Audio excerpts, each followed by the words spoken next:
सुरक्षा नाकारली आहे। आताची मोठी बातमी आपण पाहतो, उत्तराखंडमध्ये हिमकडा कोसळला आहे। किमान 55 जण दबल्याची भीती व्यक्त केली जाते। उत्तराखंडमधील ही बातमी आपण पाहतोय। उत्तराखंडमध्ये हिमकडा कोसळला, किमान 55 जण दबल्याची भीती व्यक्त केली जाते। बर्फाचा कडा कोसळल्याने मोठा अपघात झालाय। यामध्ये 55 जण दबल्याची भीती व्यक्त केली जाते। चमोली बद्रीनाथ महामार्गावर काम सुरू असताना अपघात झालाय। मोठ्या प्रमाणात बर्फ पडतोय।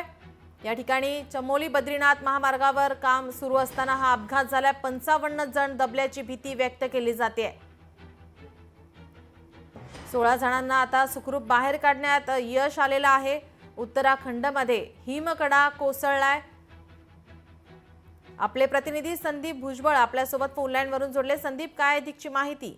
नीलम, गेल्या काही दिवसांपासून उत्तराखंड असेल, जम्मू काश्मीर असेल, या ठिकाणी मोठ्या प्रमाणात बर्फवृष्टी सुरू झालेली आहे आणि या बर्फवृष्टीमुळे तिकडचं वातावरण जे आहे ते बदललेलं आहे। या बदललेल्या वातावरणाच्या काळामध्ये चमोली आणि बद्रीनाथ मध्ये जो एका महामार्गाचं काम सुरू आहे हिमालयामध्ये, त्या बद्रीनाथच्या इथं, तर त्या इथं काम सुरू होतं आणि त्या काम सुरू असलेल्या जिथं मजूर होते मोठ्या संख्येने, तर त्या मजुरांच्या अंगावरती बर्फाचा कडा जो आहे तो कोसळलेला आहे आणि त्याने हे अपघात झालेला आहे। जवळपास 10 ते 15 मजुरांनी आपला जीव याच्यामधून बचावलेला आहे, पण जवळपास 50 ते 55 मजूर या बर्फाच्या कडेखाली दबल्याची जी गंभीर धोकादायक माहिती समोर येते आहे। नीलम जी, धन्यवाद आपण दिलेल्या सविस्तर माहितीसाठी।